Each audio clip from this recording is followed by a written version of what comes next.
Hello ఇసెట్ aspirants, మీరు చాలా eager గా మీ సీట్ అలాట్మెంట్ కోసం వెయిట్ చేస్తున్నారు కదా. రేపు మార్నింగ్ 11 o'clock నుంచి ఈవినింగ్ 6 లోపు ఏ టైమ్ లో అయినా సరే మీ సీట్ అలాట్మెంట్స్ అనేవి రిలీజ్ అయిపోతాయి. So be ready for that. అయితే ఈ వీడియో దేనికోసం అంటే, సీట్ అలాట్మెంట్ జరిగిన తర్వాత నెక్స్ట్ స్టెప్ ఏం చేయాలి, అలాగే మీరు కాలేజ్ కి ఏ డెడ్ లైన్ లోపు వెళ్ళి రిపోర్ట్ చేయాలి, కాలేజ్ కి వెళ్ళి ఫిజికల్ గా రిపోర్ట్ చేసేటప్పుడు మీరు క్యారీ చేయవలసిన డాక్యుమెంట్స్ లిస్ట్ ఏంటి అనేది నేను క్లియర్ కట్ గా వీడియోలో ఎక్స్ప్లెయిన్ చేస్తాను. సో స్కిప్ చేయకుండా చూడండి.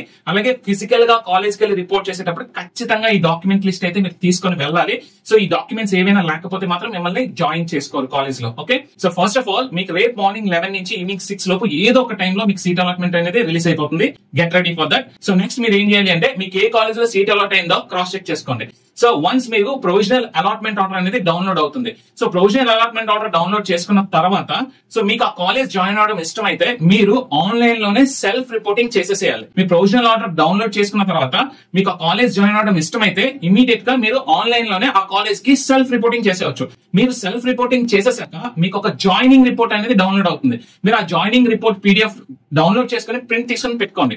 ఓకే, సో నెక్స్ట్ ఏం చేయాలి అంటే, సో ఎవరైతే సెల్ఫ్ రిపోర్టింగ్ చేసేసారో ఆన్లైన్ లో, మీరు 14th జూలై నుంచి 17th జూలై మధ్యలో మీరందరూ ఫిజికల్ గా కాలేజ్ కి వెళ్లి ఫిజికల్ రిపోర్ట్ చేయాలి. సో స్టూడెంట్స్ ఎవరైనా సరే ఆన్లైన్ సెల్ఫ్ రిపోర్టింగ్ చేసేసి ఫిజికల్ గా మీరు కాలేజ్ కి వెళ్ళి రిపోర్ట్ చేయకపోతే మీ సీట్ క్యాన్సిల్ అయిపోతుంది. అలాగే మీరు ఆన్లైన్ లో సెల్ఫ్ రిపోర్టింగ్ చేయకపోయినా సరే డెడ్ లైన్ లోపు మీ సీట్ అయితే క్యాన్సిల్ అయిపోతుంది. సో ఫిజికల్ గా రిపోర్ట్ చేయడానికి డెడ్ లైన్ ఎప్పుడు అంటే 17th జూలై. సో ఇప్పుడు నేను చెప్పబోయే డాక్యుమెంట్ లిస్ట్ పట్టుకొని మీరు ఫిజికల్ గా 17th జూలై లోపు మీరు కాలేజ్ కి వెళ్ళి ఫిజికల్ రిపోర్టింగ్ చేస్తేనే మీ సీట్ ఉంటుంది. ఓకే, సో ఆ డాక్యుమెంట్స్ ఏం క్యారీ చేయాలి ఇప్పుడు 1 by 1 నేను చెప్తాను చూడండి. So provisional allotment order compulsory ఉండాలి. ఓకే, సో మీరు ప్రొవిజనల్ అలాట్మెంట్ ఆర్డర్ డౌన్లోడ్ చేసి ప్రింట్ తీసుకోండి. సో నెక్స్ట్ మీ జాయినింగ్ రిపోర్ట్, ఎవరైతే సెల్ఫ్ రిపోర్ట్ చేసేస్తారో ఆన్లైన్ లో వాళ్ళకి మాత్రమే జాయినింగ్ రిపోర్ట్ డౌన్లోడ్ అవుతుంది. సో మీరు జాయినింగ్ రిపోర్ట్ ఉండాలి. Next ECET 2025 rank card compulsory ఉండాలి. అలాగే ఈసెట్ 2025 హాల్ టికెట్ ఉండాలి.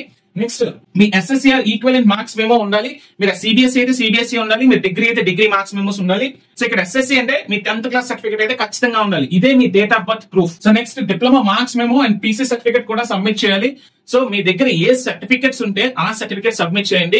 ఒకవేళ మీ దగ్గర PC లేకపోయినా నో ఇష్యూ, వాళ్ళైతే జాయిన్ చేసుకుంటారు. బట్ మీకు ఒక డెడ్ లైన్ ఇస్తారు. అట్లీస్ట్ మీకు ఒక 2-3 months టైం ఇస్తారు. అవి సర్టిఫికేట్స్ వచ్చినాకే మీరు ఆ కాలేజ్ లో సబ్మిట్ చేయొచ్చు. సో నెక్స్ట్ స్టడీ సర్టిఫికేట్స్ అయితే కంపల్సరీ ఉండాలి. మీ 7th క్లాస్ నుంచి డిప్లొమా ఫైనల్ ఇయర్ వరకు కంపల్సరీ మీ స్టడీ సర్టిఫికేట్స్ అయితే సబ్మిట్ చేయాల్సి ఉంటుంది. So next TC certificate, transfer certificate కూడా కంపల్సరీ ఉండాలి.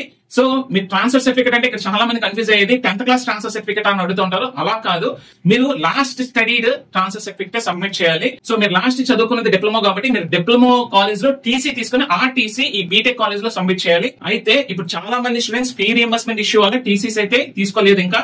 సో మీరు వర్రీ అవ్వాల్సిన అవసరం లేదు. జాయినింగ్ టైమ్ లో TC లేకపోయినా మీకు జాయినింగ్ ఫార్మాలిటీస్ కంప్లీట్ అయిపోతాయి. క్యాస్ట్ సర్టిఫికేట్ అందరూ క్యారీ చేయాలి. సో నెక్స్ట్ ఇన్కమ్ సర్టిఫికేట్ కూడా క్యారీ చేయాలి. ఇన్కమ్ సర్టిఫికేట్ దేనికోసం అంటే, ఎవరికైతే ఫీ రియంబర్స్మెంట్ కావాలనుకుంటున్నారో వాళ్ళు ఇన్కమ్ సర్టిఫికేట్ క్యారీ చేయండి. ఒకవేళ లేకపోయినా దెర్ ఇస్ నో ఇష్యూ, మీకైతే టైం ఇస్తారు.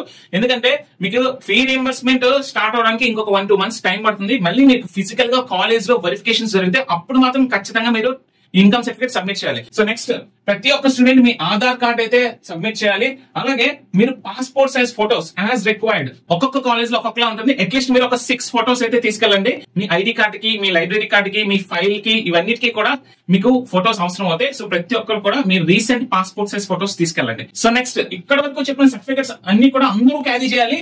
ఇవి కాకుండా ఇంకొంతమంది స్టూడెంట్స్ ఉంటారు కదా, వాళ్ళు ఏం చేయాలి అంటే చూడండి, మైనారిటీ స్టూడెంట్స్ ఎవరైతే ఉన్నారో మైనారిటీ సర్టిఫికేట్ క్యారీ చేయండి. అలాగే OC EWS స్టూడెంట్స్ ఎవరైతే ఉన్నారో మీరు OC EWS సర్టిఫికేట్ తీసుకెళ్ళాలి. అలాగే స్పెషల్ రిజర్వేషన్ కేటగిరీ స్టూడెంట్స్ ఎవరైతే ఉంటారో NCC, NSS, CAP, PH, మీరందరూ స్కౌట్స్ అండ్ గైడ్స్, మీకు మీ రిజర్వేషన్ సర్టిఫికేట్ ఏవైతే ఉన్నాయో స్పెషల్ రిజర్వేషన్ సర్టిఫికేట్ ఖచ్చితంగా అవి కూడా మీరు ఒరిజినల్సే క్యారీ చేయాలి. సో పై చెప్పిన సర్టిఫికేట్స్ అన్ని కూడా మీరు ఒరిజినల్సే క్యారీ చేయాలి. సో ఒరిజినల్ సర్టిఫికేట్స్ వాళ్ళు వెరిఫై చేస్తారు, జెరాక్స్ వాళ్ళు యాక్సెప్ట్ చేయరు. డిప్లొమా సర్టిఫికేట్స్ మీకు జెరాక్స్ పట్టుకున్న ప్రాబ్లం లేదు, కానీ రిమైనింగ్ సర్టిఫికేట్స్ అన్ని కూడా మీరు ఒరిజినల్ డాక్యుమెంట్స్ తీసుకెళ్ళాలి. ఒరిజినల్ డాక్యుమెంట్స్ తీసుకెళ్తే మాత్రమే మీకు కాలేజ్ లో ఫిజికల్ రిపోర్టింగ్ టైమ్ లో జాయిన్ చేసుకుంటారు.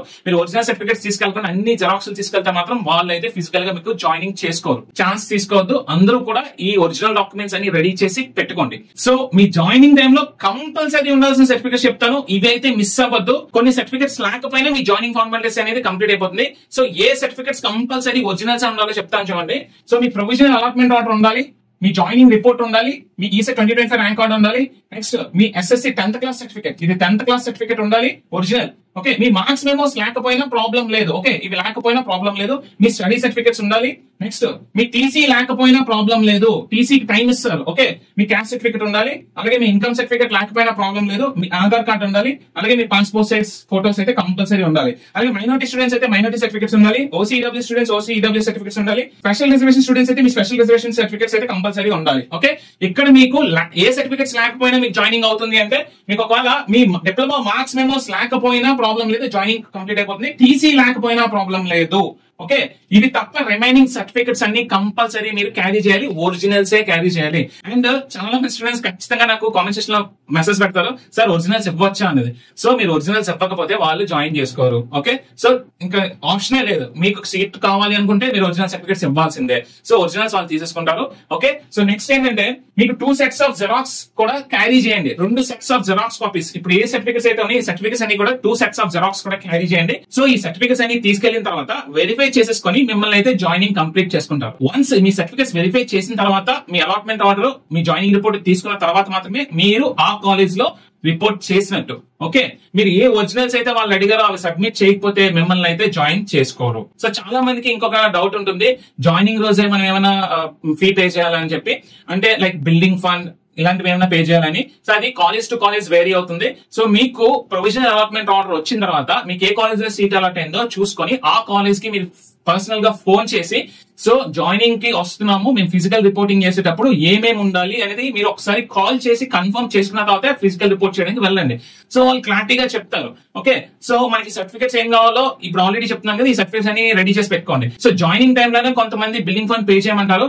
ఓకే, మీరు సెకండ్ కౌన్సిలింగ్ వెళ్లే ఉద్దేశం లేకపోతే, మీకు ఆల్రెడీ మీ డ్రీమ్ కాలేజ్ టాప్ కాలేజ్ లో సీట్ వచ్చేస్తే మీరు బిల్డింగ్ ఫండ్ పే చేసేసిన ప్రాబ్లం లేదు. లేకపోతే మీరు మీకు టైం అడగండి. జాయినింగ్ రోజే ఫీజ్ పే చేయాల్సిన పని లేదు. జాయినింగ్ రోజు జస్ట్ మీరు రిపోర్ట్ చేస్తే సరిపోతుంది.